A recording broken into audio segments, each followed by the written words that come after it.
And we're live. We're live. Ryan, welcome. What's going on, man? I haven't spoken to you in a while. Yeah, it's been a hot minute. I started myself a podcast. I appreciate you joining it.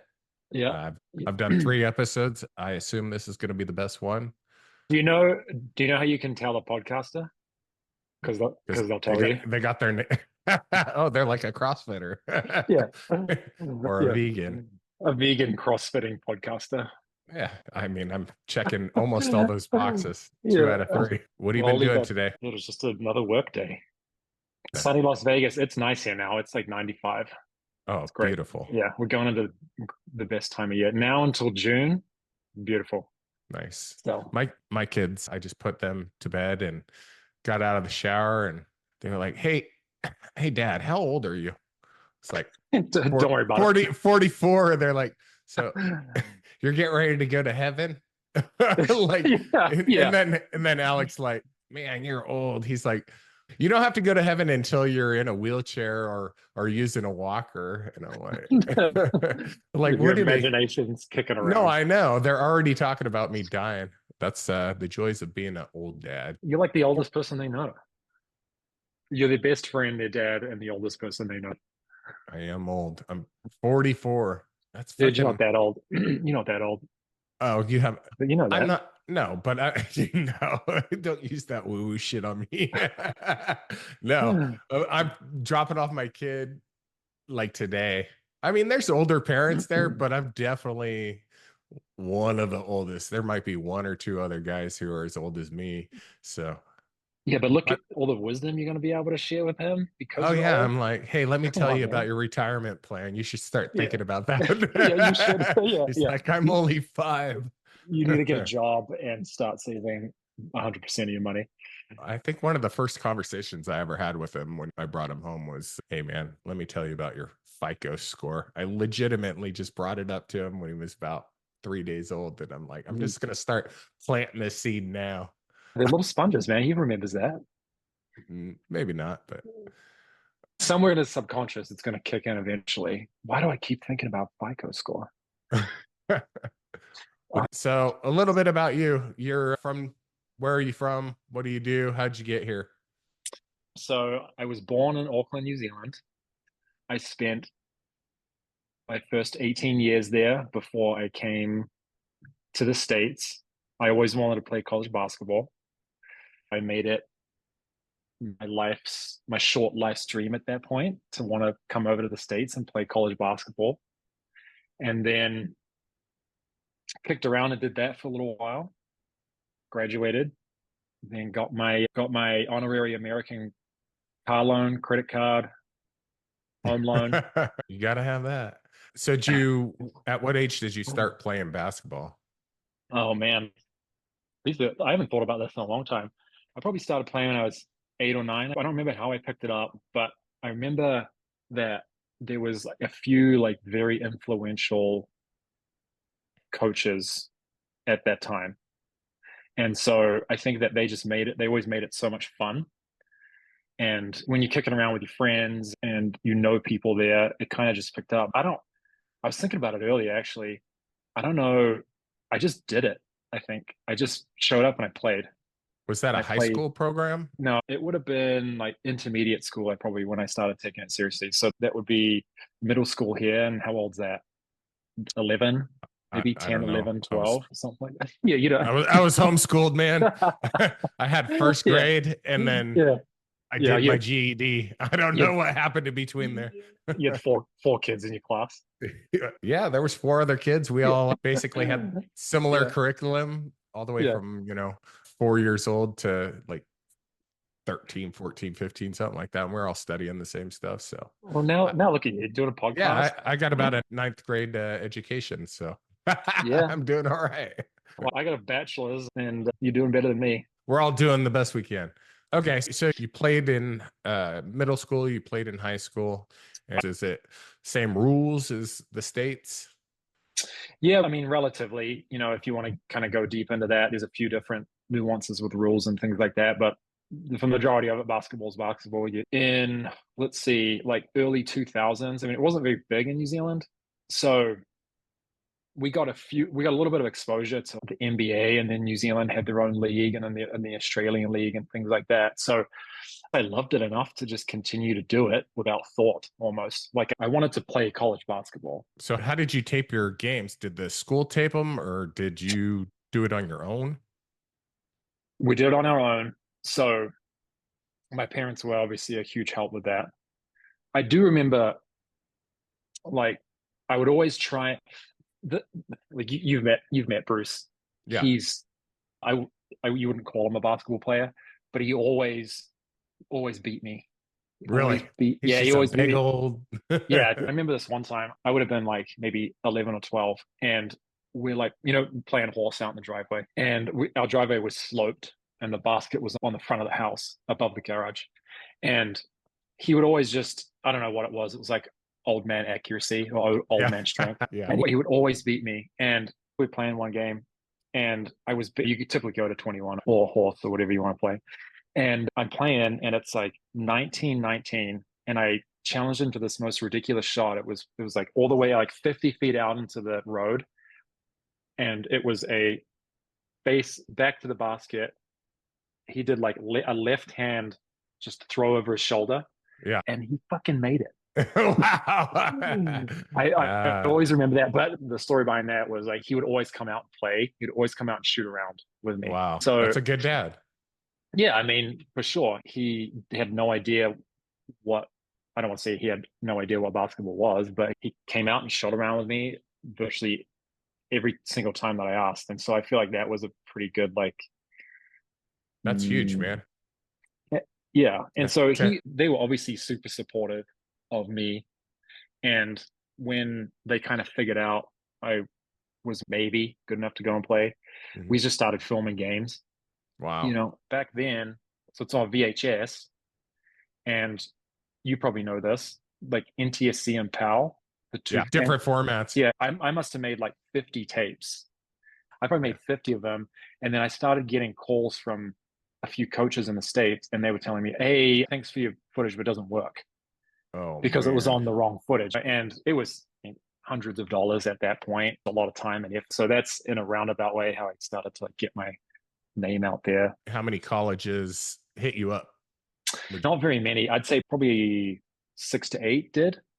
Did they call you or are they mailing letters? How are they getting I a hold of you? remember my very first call, and it was from Coastal Carolina University in North Carolina somewhere.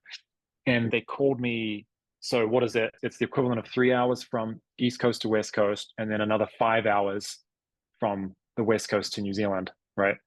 So it's like 8 hours time difference. Anyway, I got a call in the middle of the night at like 2 a.m.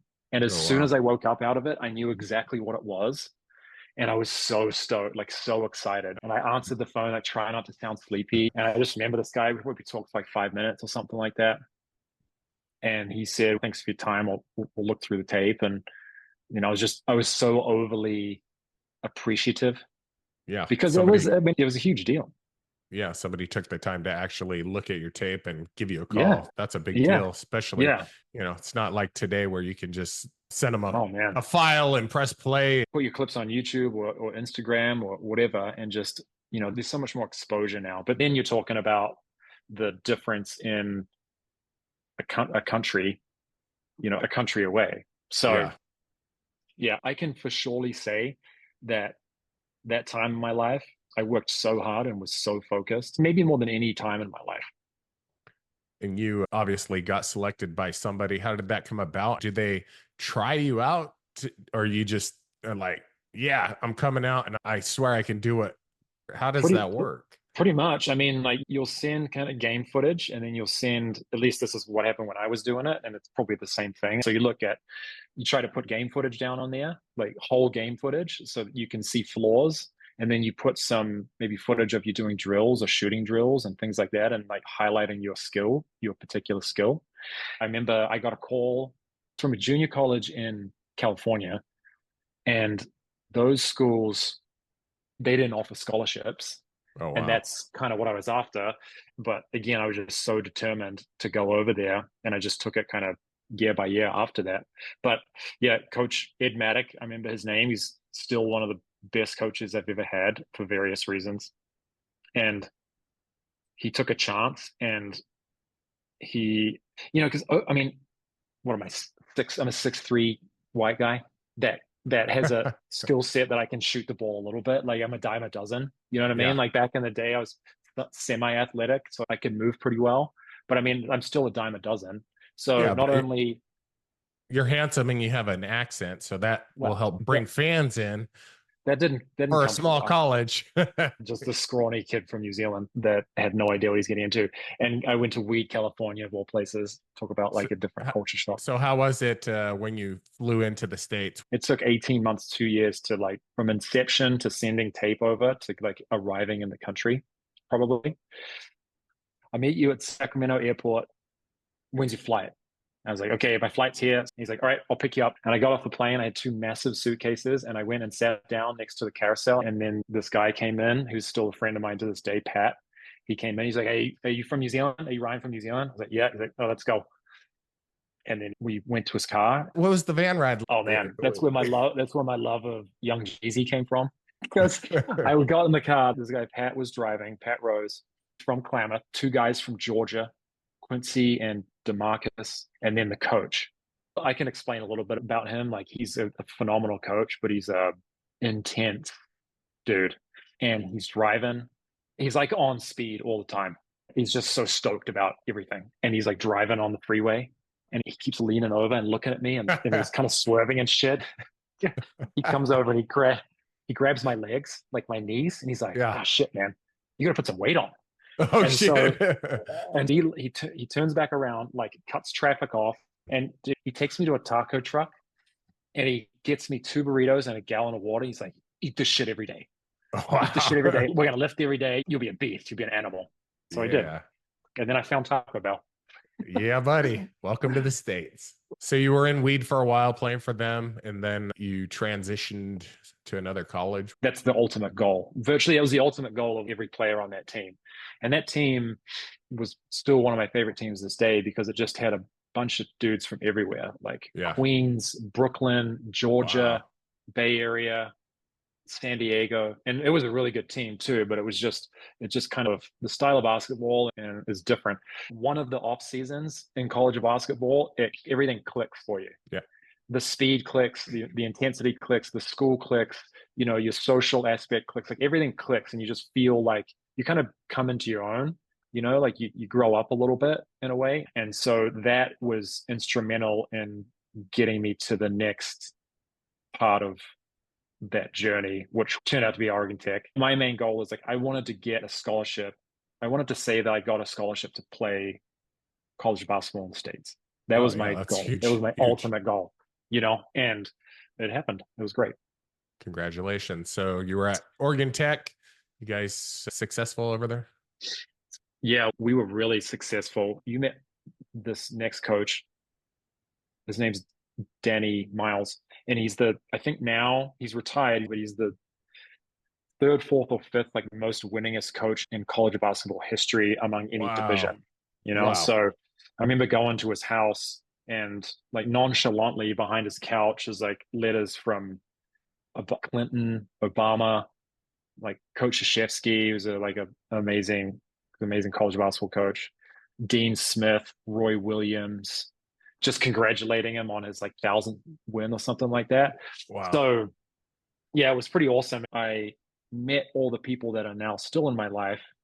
We won a national championship, which again, no matter the division, it's Yeah. still relative to you and your team and your skill set, which That's I a didn't big really deal. realize that And how cool that was at the time. It ended up being a yeah, big deal. We got like I think that team is in like the Oregon Sports Hall of Fame and stuff like that. You're remembered until somebody forgets you. I mean, our names will be like somewhere for it's the on the wall. foreseeable future. So you graduated OIT. You met somebody while you were there. Yeah, I graduated OIT, and that was the other thing. When you kind of get into it, you know, obviously you want to my goal was to play college basketball, but then you figure out along the way like my my goal now is to graduate and get away with some education and not waste my time and my money because that you work so hard for something like that and then you're ready for it to be over.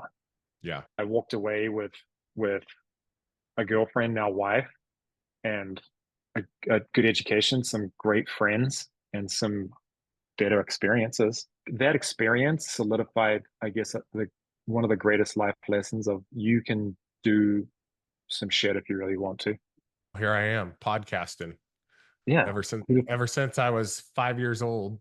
Literally, my dad bought me a freaking karaoke mic. I think I told the story last time. I only got like 4 stories. I My got shit dad, memories. So. yeah, shit memory, Yeah. and I Yeah. got 4 stories that stick in Yeah. there. I Yeah. just repeat them all the time. You're Hi, like, I'm yeah, Hi, I'm Tim. yeah. I mean, I've always wanted to do this, and so I'm just like, yeah, fuck it. Let's go. Let's see what happens. I'm having fun, and Yeah, well, I think if you start, you have to do it organically. yeah. Well, and Jandy's like talking to me.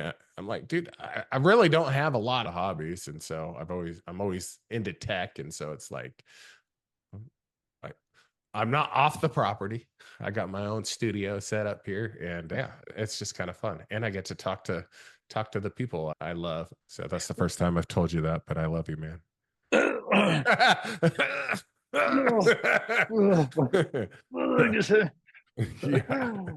Yeah, well, you took those steps to Yeah. get to where you are, and like trial and error and things like that. And I think if you do stuff, and that's like for me, like if you organically love things like this, I think as soon as you start to do it for a different reason, it's just not Yeah. going to work out. It's No. not going to work out the way you want it to. And I think you're going to overexert and try too hard, and it's not Yes. going to hit like the way you want it to. The other day, I was riding with the kids. We were going camping. Jandy was out of town. I wrote down $100 million. I'm like, if I had $100 million, what would I do? Everything I wrote down was like, man, I could already do that. I wrote down like I'd have a podcast. Like, shit, man, I don't need $100 million to have a podcast. You could do it with a tin can Well, let's and not a get carried away here, Bo. well, you could do it on the side of the road in the woods if you wanted to. Just wander around the Yeah, woods and exactly. start podcasting. Yeah, Like, hey man, did you see that crazy dude? He's got those headphones on. He's just yeah. wandering around the woods. And the two old tin cans right here. Yeah. Ever since his ayahuasca retreat, Yeah, yeah. like just wanders around. We had that epiphany the other day. We were sitting there thinking like, oh, it'd be nice to have this, this, and this, and have some freedom, and everything that we were saying, Yeah, we were experiencing in that very moment. yeah. And so it takes a little bit of perspective, I think, to figure out that. I always want to be the guy that, like, if I could go to Costco and basically buy anything I want there, except for the jewelry, but anything in there, like, that's a win, man. You've made it. If you can go into Costco and Yeah, you can buy, whatever gadget they have there, and yeah, hey, Costco, I'm looking for sponsors. yeah, yeah. Yeah, hit me up. You trigger. Yeah, you Yeah. know, But you can uh, go, you like what you're saying is you can go to Costco and you fill out like 3 carts if you wanted to, and you'd walk out the door and not really care. so you graduated, you got married, woman of your dreams, have a kid. You're out in Vegas now. You've been out there for how long? Man, I remember the day that we left your place. So 2017 or 18. So we've been out here since, what are we at? Maybe almost 6 years, I Yeah. think. And we wanted to experience something different. And we were talking about it the other day. Like, we're really happy with our decision because we made this our own, Yeah, for sure. which is awesome when you do something with your spouse or your friend and you kind of make it your own thing. We didn't realize it at the time, but that's what we've ended up getting out of it, independence of it. Yep, 100%. We've stayed in this area, but I can understand the benefit to going out on an adventure together. So that's kind of how I put it into perspective. And Yeah, I remember my dad always saying this. He's like, you can always get in a flight and come home if you want to. yeah. Didn't you decide to move out of Vegas and then move to Florida? Yeah. So we went from Vegas, and then I Oh was able yeah, to we get a we skipped job. a whole area there. Yeah. I was able to get a job back at Oregon Tech where I graduated. I had done it. I coached before we had initially moved to Vegas, so I had some experience there, and then I was able to get a job moving back to Oregon Tech and Klamath as a coach.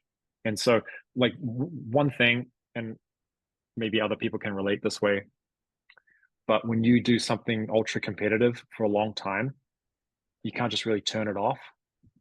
You have to have an outlet. You have to have like this competitive outlet. And that's what I remember talking to a coaching mentor of mine. That's what he said is like you that kind of itch, that competitive itch that you still have that doesn't go away. You got to fill it. And that's kind of where I was at in life. And so I wanted to get back into basketball and back into coaching because it gave me, I mean, I gave it a lot, but it gave me a lot. It gave me everything that you see around me now and family and friendships. Like that's what it ultimately gave me. And so it's been this love-hate relationship with it ever since I stopped playing for a long time. And that's when I needed to love it again. And so that's when I started coaching and we moved back and, I think we spent a better part of 3 years there. And then after having a family, those hours are long, those nights are long with practice and games. And it was getting to the point where I was told you will start to miss a lot of things in your family, like your family and your kids' life doing this, even though you love it and you love doing it.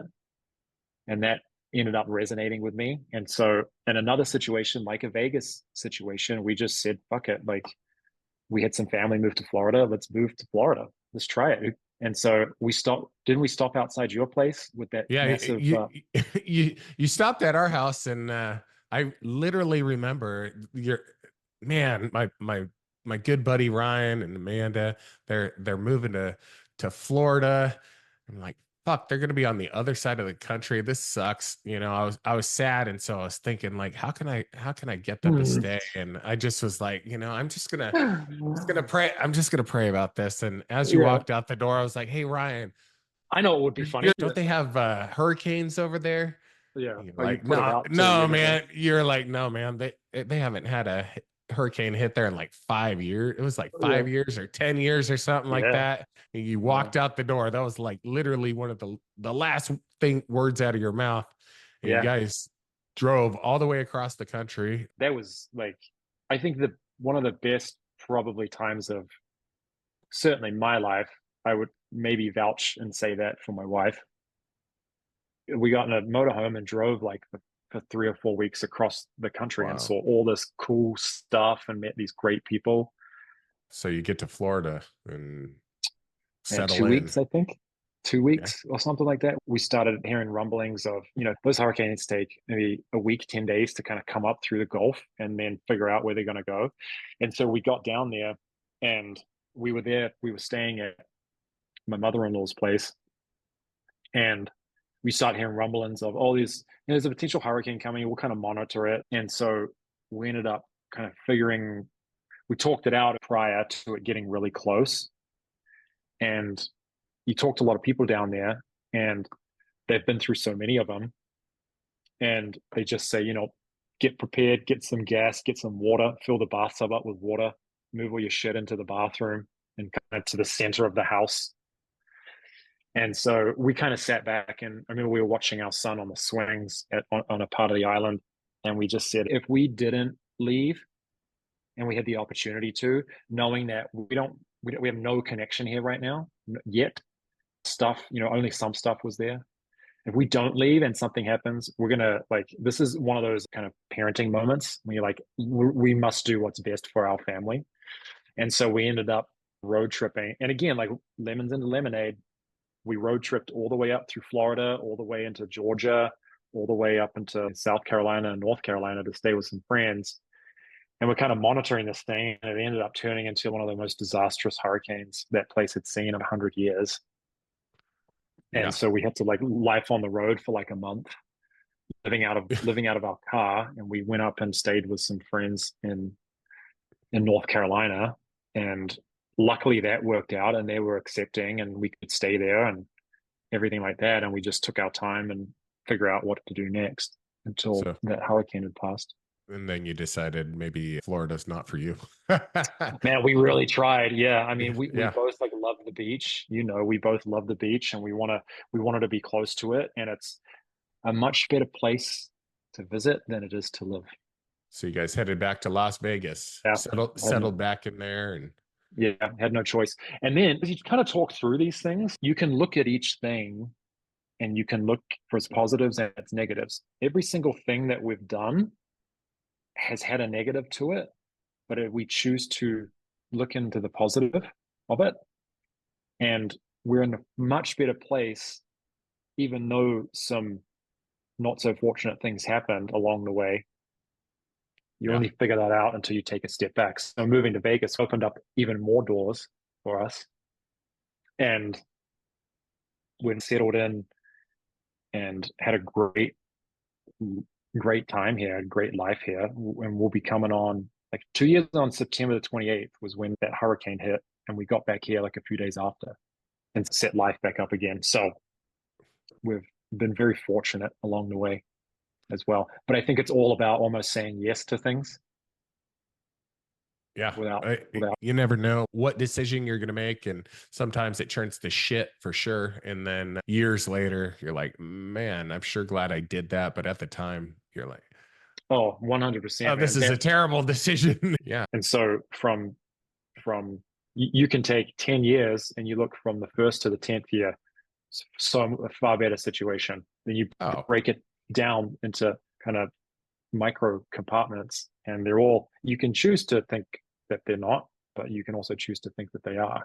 yeah, they're all leading you on a path to where you're supposed to be. I Yeah. truly believe that. And, we don't always end up where we want to be. And some people could be on those paths right now, sick or homeless or jobless or whatever they're dealing with right now. It doesn't always turn out for the positive for everybody, but I would say the majority of the time, most situations, looking back on them, they either weren't as bad as you thought they were at the time, or they led you to a better place. A lot of people have to deal with a lot of horrible stuff, but I do truly believe that your life is on a path, and I don't know if everything is completely, I don't think everything's predetermined, but I do think there is a path people are supposed to be on, and I believe you're going to get to where you're supposed to be eventually. So I'm happy that Yeah. your path has led you here, because I love having you as a friend, and you're doing great things. You're doing some real estate and got your hands in all kinds of stuff, and I can't wait to see what you're doing next. What the path that life kind of leads you down, and you meet great people and you have great experiences if you kind of, in my opinion, if you just open to saying yes. Yeah. And it took me a while. I mean, you know Amanda just as well as I do in that sense. Like she will say yes to anything and everything. Yep. She has great experiences because of it. Yeah. Well, for anybody out there, any people living overseas looking to get into basketball, come to the States, their dream is, I want to go play in the States. What kind of advice would you give them? Somebody out there right now watching this video saying, damn, man, I want to go play ball in the States. Just get out and do it. As just kind of go through the motions. And if you go through the motions of it, more than likely it's going to work out in your favor because that's what you want to do and that's where you want to be. So therefore you're going to be content with that decision. All right, Ryan Beasley, I appreciate your time. Thank you so much for being on my podcast. You're You're a killing it, man. Well done. dear, You're living it. dear friend of mine. I can't wait till you move back to this area. Maybe we'll do some funnier podcasts someday. Talk Yeah, some yeah. shit about some of the Hey, stories we've got. just like podcast Tim Teaches After Dark. We'll do Yeah, something. subscription only. Right on, You're man. killing it. I appreciate you. Thanks so much. Everybody can follow you on. He's not on social media. Oh, Don't do that, please. don't You do might that. get No, no, some no. people do. I You'll know. find Yeah, you'll have some stalkers for sure. You yeah, handsome fella. All yeah. right, man. Have a My good man. evening. You See too. ya. We'll talk to you soon, bro. Okay, bye.